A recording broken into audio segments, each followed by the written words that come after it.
দু-একদিন ধুম জ্বর, তার সাথে আবার সর্দি কাশি। ভাবলেন সিজন চেঞ্জ হচ্ছে, হয়তো সাধারণ ভাইরাল ফিভার। ওষুধের দোকান থেকে ওষুধ কিনে নিয়ে এসে খাওয়া হলো বটে, তবে ফলাফল বা লাভের লাভ কিছুই হলো না। ঠিক এই জায়গাতেই ভুল করে বসছেন না তো?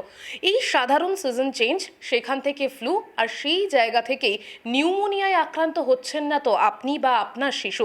কি করে বুঝবেন বিষয়টা? সেই নিয়ে কথা বলবো। এই মুহূর্তে আমার সঙ্গে উপস্থিত রয়েছেন ইনস্টিটিউট অফ চাইল্ড হেলথের শিশু রোগ বিশেষজ্ঞ ডক্টর জয়দেব রায়। এস নিউজের পর্দায় স্বাগত স্যার আপনাকে। এই যে আমি বললাম সিজনাল মানে ফ্লু, যেটা সিজন চেঞ্জ হয় সেই সময় সর্দি কাশি জ্বর আমরা নর্মাল দেখতেই পাই। সেই নর্মাল সিজনাল ফ্লুটা নিউমোনিয়ায় টার্ন নিতে পারে, কি সম্ভাবনা কি রয়েছে সেটা জানবো। হ্যাঁ, নিশ্চয়ই সম্ভাবনা রয়েছে। আমরা আগের দিকে যখন সর্দি কাশি হলে আমরা বলতাম যে এটা নিয়ে অত ভয় পাওয়ার কিছু নেই, আমরা প্যারাসিটামল জাতীয় ওষুধ বা অ্যান্টিহিস্টামিনিক জাতীয় ওষুধ এবং সাধারণ কিছু মেজর নেবার পরে শিশুরা সুস্থ হয়ে যেত। এখন কিন্তু আমরা দেখছি যে এই ভাইরাল ইনফেকশন থেকে নিউমোনিয়া হতে পারে এবং খারাপ জায়গাতে পৌঁছাতে পারে, হসপিটালাইজ হতে হয় অনেক সময়। কেন এটা হচ্ছে? আগে তো এত হতো না, এখন কেন হচ্ছে? প্রথম যেটা ব্যাপার হচ্ছে সেটা হচ্ছে ভাইরাসরা তাদের নিজেদের পরিবর্তন করছে, এটা একটা কারণ। আর দ্বিতীয় একটা কারণ হচ্ছে যে আমরা কোভিড পিরিয়ড থেকে একটা টার্মের সঙ্গে খুব পরিচিত হয়েছি, কোমরবিড বলে। কোমরবিড বলতে যদি বাচ্চাদের মধ্যে, বাচ্চারা এমনি কিন্তু যারা এক্সট্রিমলি লোয়ার এজ গ্রুপে তারা কিন্তু কোমরবিডের মধ্যেই পড়ে। তার সাথে সাথে যদি অন্যান্য ডিজিজ থাকে, আগে যেমন ডিটেক্ট হতো না কোন বাচ্চার ডায়াবেটিস আছে, এখন কিন্তু অনেক ডিটেকশন হচ্ছে। যদি কোনো বাচ্চার ডায়াবেটিস থাকে, কোনো বাচ্চা যদি অ্যাজমা জাতীয় অসুখে ভুগতে থাকে, বারবার যদি রেসপিরেটরি ইনফেকশানে ভুগতে থাকে, বা ধরুন একটু কিডনি ড্যামেজ হয়েছে, নেফ্রোটিক সিন্ড্রোম জাতীয় রোগ হয়েছে, তাকে স্টেরয়েড জাতীয় ওষুধ দেওয়া হচ্ছে, বা ক্যান্সার হয়েছে সেখানে অ্যান্টি ক্যান্সারের ওষুধ দেওয়া হচ্ছে, ইনহেলার যারা ইউজ করে সেই ক্ষেত্রে এইরকম যাদের মধ্যে ইমিউনো ডেফিসিয়েন্সি থাকে, এখন আমরা ইমিউনো ডেফিসিয়েন্সিও কেসও ডায়াগনোস করতে পারছি যেগুলোকে আগে ডায়াগনোস হতো না, তাদের ক্ষেত্রে প্রবণতাটা খুব বেশি। এখন এইটা বরাবরই ছিল, এই কোমরবিড থাকলে তাদের ক্ষেত্রে নিউমোনিয়াটা হতো, কিন্তু আজকাল যেটা আমাদের ক্ষেত্রে হচ্ছে, ভাইরাস তাদের নিজেদের প্রকৃতি বা নেচার পরিবর্তন করছে, তাতে ভাইরাস নিউমোনিয়াও কিন্তু অনেক হচ্ছে। আমরা আগে নিউমোনিয়া বলতে শুধু ব্যাকটেরিয়া নিউমোনিয়ার কথাই বেশি ভাবতাম, কিন্তু এখন অনেক ভাইরাস নিউমোনিয়াও পাওয়া যাচ্ছে। আর একটা ব্যাপার আছে, ওই যেটা বলা হলো ফ্লু, ইনফ্লুয়েঞ্জা হয়ে গেলে বডির ইমিউনিটি কমে গেল, সেখানে আবার ব্যাকটেরিয়াল নিউমোনিয়া হতে পারে। মানে নিজের ইমিউনিটি করার পরে সেকেন্ডারি ইনফেকশন দিয়ে ব্যাকটেরিয়া হলো। বিশেষ করে দেখা গেছে ইনফ্লুয়েঞ্জা হওয়ার পরে স্টেপটোকক্কাস নিউমোনি বলে, যেটা আমাদের কমন ব্যাকটেরিয়া নিউমোনিয়া, সেটা কিন্তু বেশি পাওয়া যায় এবং তার মধ্যে খুব একটা অ্যাসোসিয়েশন আছে।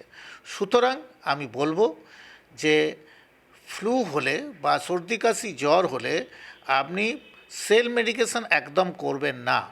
সেল মেডিকেশন করে আপনি ভাবলেন ঠিক হয়ে যাবে, হয়তো আপনার এই ব্যাপারটা মামুলি হতে পারে, কিন্তু ডাক্তারবাবুর পরামর্শ অতি অবশ্যই নেবেন, কারণ এটা মামুলি না সিভিয়ারিটির দিকে যাচ্ছে সেটা অ্যাসেসমেন্ট ডাক্তারবাবুই করতে পারবেন। একদমই তাই।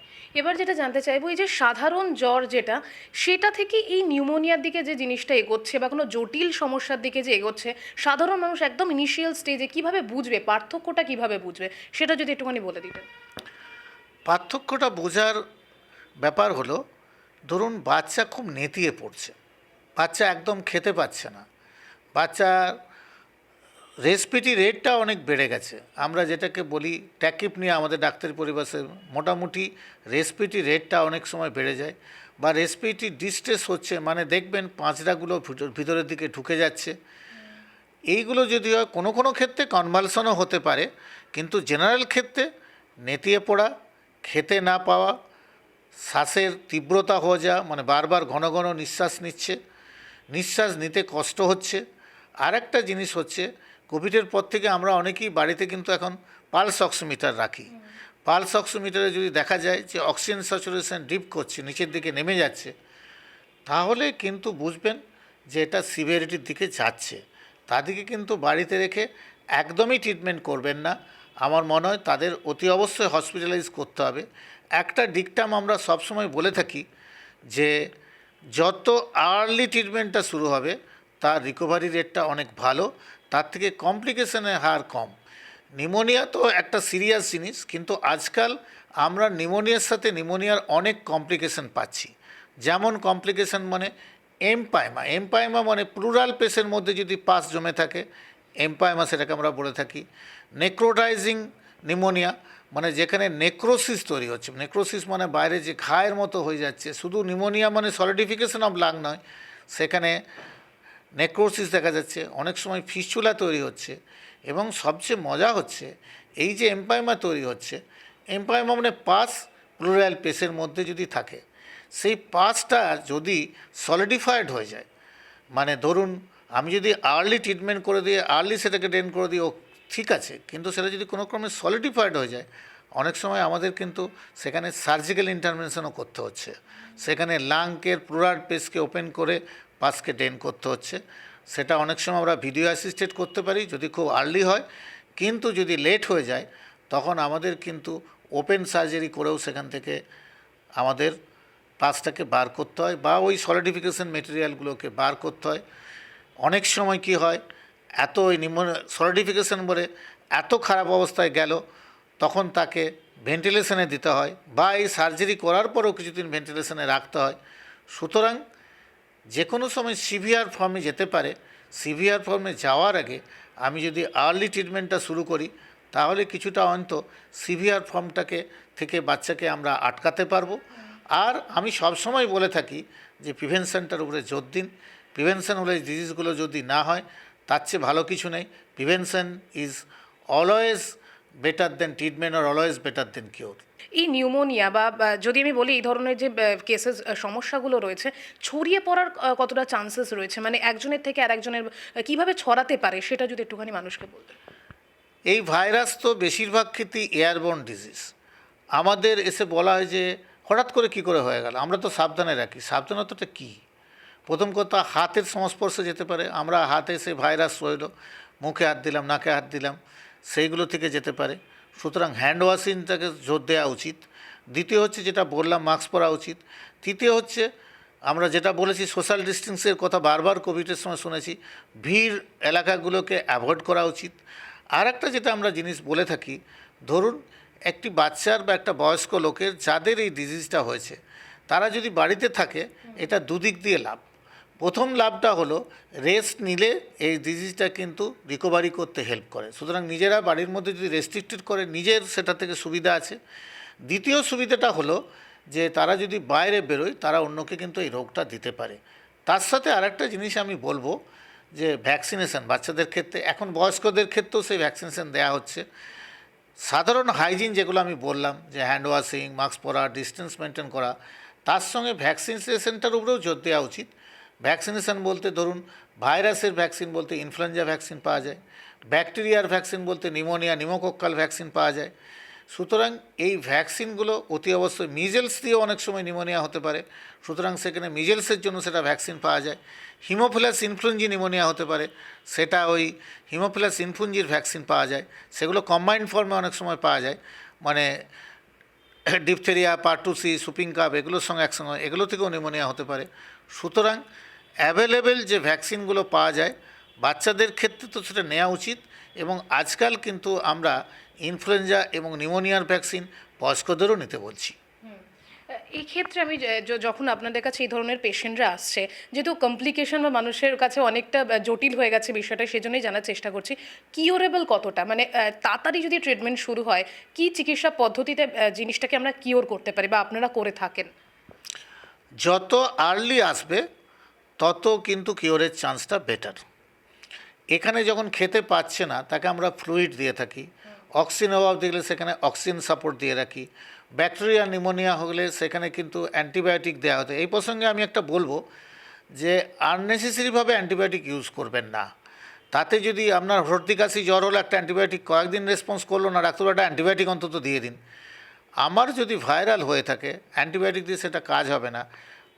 বরঞ্চ আমি যদি অ্যান্টিবায়োটিকটা ইউজ করে থাকি, পরবর্তীকালে অ্যান্টিবায়োটিক রেজিস্ট্যান্স ব্যাকটেরিয়া নিউমোনিয়া হবে, সেখানে অ্যান্টিবায়োটিকটা যথেষ্ট ইউজ করা উচিত নয়। আর যেটা যদি ব্যাকটেরিয়াল নিউমোনিয়া দেখি, সেখানে কিন্তু আমরা আইভি অ্যান্টিবায়োটিকের কথা বলবো, যেটা বললাম ফ্লুইড, অ্যান্টিবায়োটিক, অক্সিজেন, এবং যদি পরবর্তীকালে যদি আরও খারাপ অবস্থায় যায় তখন সেখানে ভেন্টিলেটরি সাপোর্ট, এবং যেটা বললাম যদি এরকম সলিডিফিকেশন এম্পাইমা হয়ে যায় সেখানে হয়তো সার্জিক্যাল ইন্টারভেনশনও লাগতে পারে। এই সার্জিক্যাল ইন্টারভেনশন বা ভেন্টিলেশন এগুলো যাবার আগে যদি আর্লি আসেন তাহলে কিন্তু কনজারভেটিভ ম্যানেজমেন্ট মানে ফ্লুইড, অ্যান্টিবায়োটিক, অক্সিজেন এরপর থেকেই কিন্তু বাচ্চাকে আমরা ফিরিয়ে আনতে পারবো। সেই জন্য আমি বলবো যে প্রিভেনশনের উপর জোর দিন। কোনটা খারাপ হয়ে যাবে আপনারা যখন বুঝতে পারবেন না, সেই জন্যে ডাক্তারবাবুর কাছে যান, সেখানে আপনি জানুন খারাপ হচ্ছে কিনা সেদিকে খেয়াল রাখুন। অ্যান্ড দ্রুত ডাক্তারবাবুর কাছে যদি আসেন, ইভেন আর্লি কমপ্লিকেশন শুরু হলে সেখান থেকে রিকভারির চান্সটা অনেকটা বেশি। আমি শেষ যেটা জানতে চাইবো যে বাচ্চাদের ক্ষেত্রে বাবা মায়েদের খুব একটা বিশাল চিন্তা থাকে, সেটা হচ্ছে কি খাবে, যেহেতু এখন সিজন চেঞ্জের সময়, মানে আবহাওয়া পরিবর্তন যেহেতু হচ্ছে, শরীর খারাপের প্রবণতাটা একটু বাড়ে, যেহেতু সঠিক খাদ্য কোনটা বা সুষম খাবারের সাথে সাথে কোন খাবারগুলো মাথায় রাখতে হবে যাতে শরীরটা সুস্থ থাকে? প্রথম হচ্ছে যে বাচ্চারা তো অনেক সময় খাবারের ব্যাপারে সব কিছুর ব্যাপারে বড়দের উপর নির্ভরশীল থাকে, সুতরাং বড়দের সেখানে কিন্তু কনসাসটা বেশি হতে হবে। 1 নম্বর যেটা আমি বলবো যে ফ্লুইড যেন না কম হয়, যে বারবার তাদেরকে জল খাওয়ানো।